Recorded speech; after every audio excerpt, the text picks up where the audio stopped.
Hello everyone, welcome to geopolitics. ये बहुत ही बड़ा हिस्टोरिकल मूवमेंट है जियोपॉलिटिक्स, क्योंकि अगर आप देखें तो इंडिया का पीएम फर्स्ट टाइम यूक्रेन को विजिट करता है, और वो भी ऐसे हालत में जब रसिया यूक्रेन का जो वॉर है वो अपने पीक पे है। और मैं ये इसलिए बोल रहा हूँ क्योंकि अगर आप देखें तो रिसेंट कुछ दिनों में यूक्रेन ने क्या किया है कि रसिया के टेरिटरी पे अटैक करना शुरू कर दिया है, जो कि इस वॉर को और भी ज़्यादा एग्जर्वेट कर दिया है। और इस समय में जो इंडिया का पीएम है वो विजिट करते हैं यूक्रेन को। ये बिल्कुल वेस्टर्न कंट्रीज ने ऐसा एक्सपेक्ट नहीं किया था, बट ये जो विजिट है वो बहुत ही इंपॉर्टेंट है for India and for the rest of the world. और आप यहाँ पे पढ़ सकते हैं कि जो जेलेंस्की है उन्होंने ये बोल दिया है कि history was made, his Instagram post breaks record. और यहाँ तक कि इन्होंने जो वीडियो बना के इंस्टाग्राम पे डाला था उसने भी 1 मिलियन से ऊपर कुछ ही घंटों में लाइक्स ले लिए। मतलब कहने का तात्पर्य ये है, जो पीएम मोदी का विजिट है टू द यूक्रेन, पूरा दुनिया वॉच कर रहा है इस विजिट को। और पूरा दुनिया का जो आंखें हैं इस विजिट पे इसलिए है क्योंकि कहीं ना कहीं जो वर्ल्ड है वो ये चाहता है कि जो मोदी है वो एक तरह से इस वॉर को रुकवा सकते हैं। और यहाँ पे आप स्टेटमेंट भी पढ़ सकते हो कि you have a big influence, can stop Putin, Vladimir Zelensky to Indian on Ukraine war. और यहाँ पे डायरेक्टली जो व्लादिमीर जेलेंस्की है वो यहाँ पे रिक्वेस्ट करते हैं पीएम मोदी से कि आपका जो इन्फ्लुएंस है वो बहुत ज्यादा है, अगर आप चाहें तो इस वॉर को क्या कर सकते हैं, रुकवा सकते हैं पुतिन से कह के।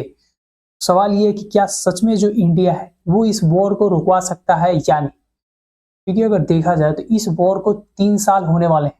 और इस वॉर के कारण जो ग्लोबल साउथ है वो सबसे ज्यादा सफर किया है। वहां पे मॉल न्यूट्रिशन बढ़ गया है, वहां पे हंगर बढ़ गया है, और जो क्लाइमेट चेंज है उसके कारण यहाँ के जो इशू हैं और भी ज्यादा एक्सरवेट हो गए। और अगर इंटरनेशनल मार्केट में देखा जाए तो फूड का प्राइस बहुत ज्यादा हाई है, फर्टिलाइजर के प्राइस बढ़ गए हैं, ऑयल बहुत ज्यादा कॉस्टलियर हो गया है। और इन सब को मिला के जो कॉस्ट ऑफ लिविंग है, चाहे वो ईस्टर्न पार्ट का वर्ल्ड हो चाहे वेस्टर्न पार्ट का वर्ल्ड हो, वहां पे जो कॉस्ट ऑफ लिविंग है वो बहुत ज्यादा हाई हो गया, जिसकी वजह से जो पूरा वर्ल्ड है वो सफर कर रहा है। हर कंट्री में इन्फ्लेशन बढ़े जा रहा है, और जो भी वहाँ की इकोनॉमी है वो कहीं ना कहीं रिसेशन के तरफ मूव करता हुआ नजर आ रहा है।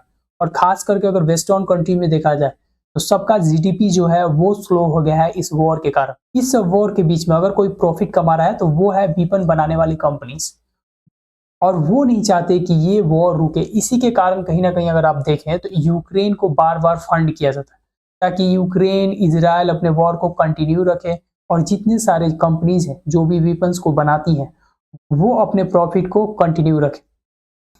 तो सबसे ग्रेट क्वेश्चन इस विजिट को लेके ये है कि क्या इंडिया जो है सच में इस वॉर को रोक सकता है या नहीं। इंडिया अगर चाहे तो यहाँ पे पीस डील को अचीव करवा सकता है, बट इंपॉर्टेंट ये है कि जो भी रसिया ने टेरिटरी एक्वायर किया है यूक्रेन, वो छोड़ना नहीं चाहता।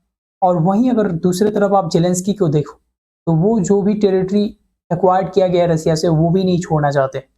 और दूसरी तरफ जो नाटो है वो खड़ा है, यूक्रेन चाहता है कि नाटो को ज्वाइन करे, और प्रेसिडेंट पुतिन चाहते हैं कि नाटो को ज्वाइन नहीं करे। तो अगर देखा जाए तो ये दोनों का जो प्रपोजल्स है, दोनों का जो शर्तें हैं वो बिल्कुल अपोजिट है, और ऐसे में पीस डील को अचीव करना बहुत ही ज्यादा टफ है। तो सवाल ये है कि क्या ये जो वॉर है वो कंटिन्यू रहेगा और कभी भी पीस डील अचीव नहीं किया जा सकता।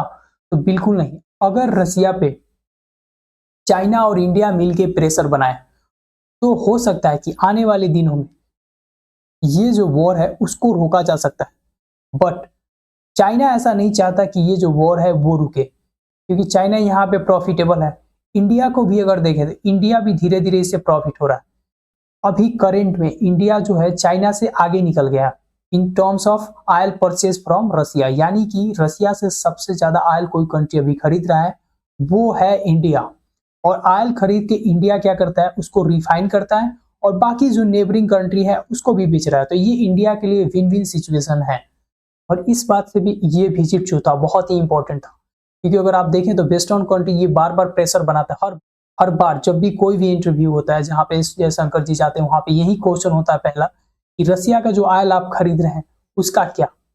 तो देखिए सच में इंडिया रसिया का ऑयल खरीद रहा है, और सबसे ज्यादा खरीदने लगा है आज के दिन में अगर देखा जाए तो। कहीं ना कहीं जो भी रसिया का ऑयल खरीदा जाता है, जो भी रेवेन्यू जनरेट करता है रसिया, उस रेवेन्यू से वो क्या करता है, जो यूक्रेन वो वॉर है उसको कंटिन्यू रखता है? ये क्वेश्चन बार बार पूछा जाता है इंडिया से, और इंडिया हमेशा एक ही जवाब देता है कि इंडिया का जो 140 करोड़ का आबादी है उसको बेस्ट डील पे जो भी उसके इंटरेस्ट के लिए है उसको खरीदना इंडियन गवर्नमेंट की जिम्मेवारी है। बट दिस टाइम इंडिया यहाँ पे सरप्राइज विजिट यूक्रेन को करके कहीं ना कहीं वेस्टर्न में एक मैसेज भेजा है कि India is no more neutral. India इस वॉर को लेके न्यूट्रल नहीं है। इंडिया भी कहीं ना कहीं यहाँ पे पीस चाहता है, बट ये जो पीस है एक तरह से कलेक्टिव होगा, सारे कंट्री आए और यहाँ पे कहीं ना कहीं दोनों कंट्रीज को पीस अचीव करने के लिए मजबूर करें। क्योंकि देखिए ये जो वॉर है एक कंट्री के कारण पीस अचीव नहीं हो सकता।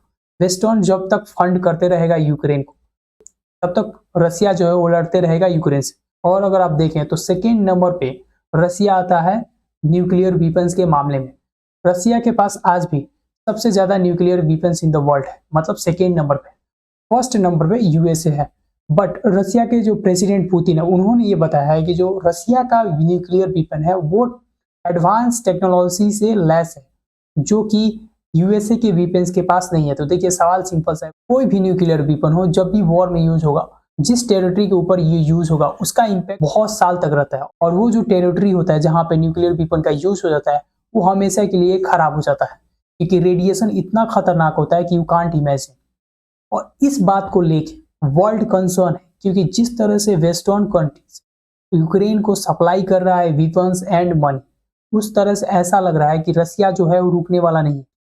और अगर आपको याद हो तो इस महीने में क्या हुआ है कि यूक्रेन ने कहीं ना कहीं रसिया पे इन्वेजन शुरू कर दिया है, और इस बात को लेके कहीं ना कहीं जो वर्ल्ड में है एक तरह से स्पेकुलेशन है कि न्यूक्लियर वॉर जो है वो बहुत ही ज्यादा नजदीक है।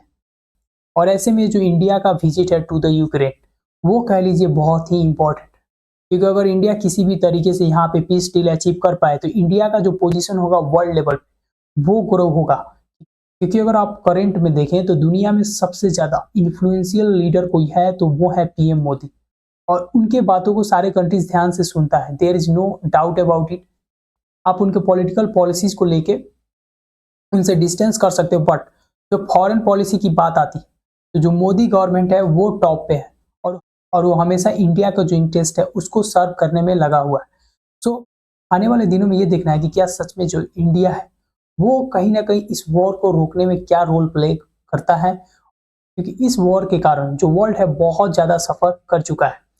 तो होप कि इंडिया जो है इस वॉर को रोकवाए बहुत जल्दी। तो this is it from my side, see you in the next video, thank you.